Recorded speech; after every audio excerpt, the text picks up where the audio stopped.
Erev Shabbat Shalom. This morning we heard the sad news of the passing of Rabbi Adin Steinsaltz of blessed memory, perhaps the greatest teacher as far as sharing the wisdom of Judaism with Jews. So many Jews find the Aron HaSfarim Yehudi, the Talmud, the Jewish text, as a locked box of Steinsaltz and the institutions that he founded, created, and gave access to tens, if not hundreds of thousands of Jews to access the wisdom of our tradition.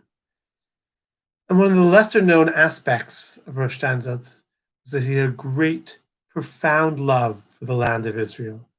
In this week's Parshat Eikev, Moshe is giving his final charge to the children of Israel who are going to enter into the land that he will not merit to enter into. And he turns to them and tells them that this land that you're going into is not like the land of Egypt. It's filled with wonderful goodness. Eretz asher lo techsar ba klum, a land in which nothing is lacking.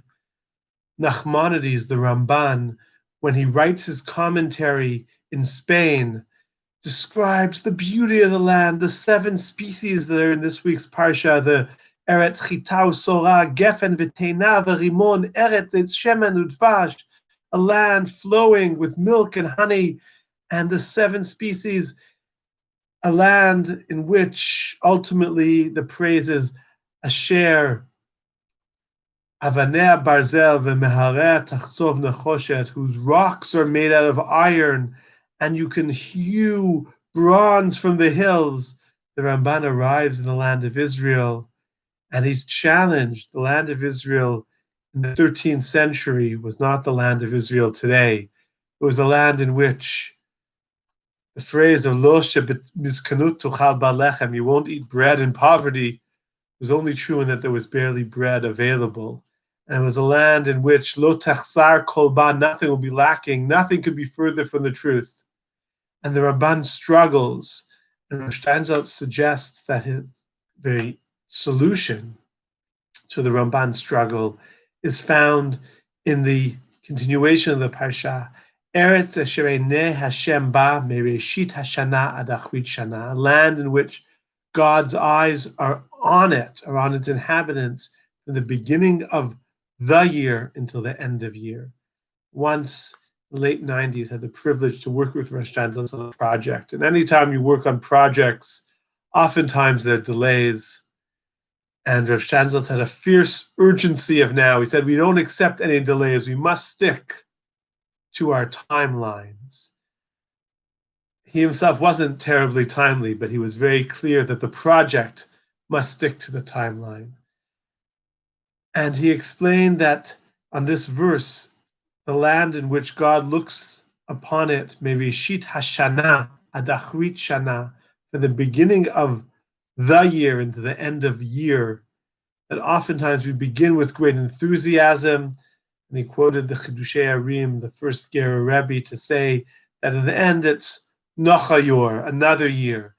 And how do we create that fierce urgency of now?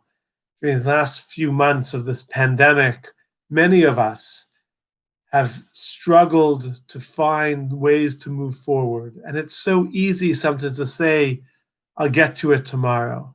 Rav Steinsaltz in the Torah is telling us, Mereshit Hashana, this is going to be the year. Believe that we can accomplish the great dreams of connecting ourselves, the Jews around us, and ultimately the entire world to the wisdom of the Torah. That was Rav Steinsaltz's great dream. May we merit to be heirs of this great legacy, and each of us in our own way find a way over these coming days to connect ourselves a little bit more to access the wisdom of this wonderful gift, and through that merit the blessing that the land of Israel and ultimately the entire world will be in a place shelo techsar kol ba, in which we look at the world and say there is nothing lacking, because we're committed to caring for one another in profound ways. Shabbat Shalom. Yehi Zichro Baruch.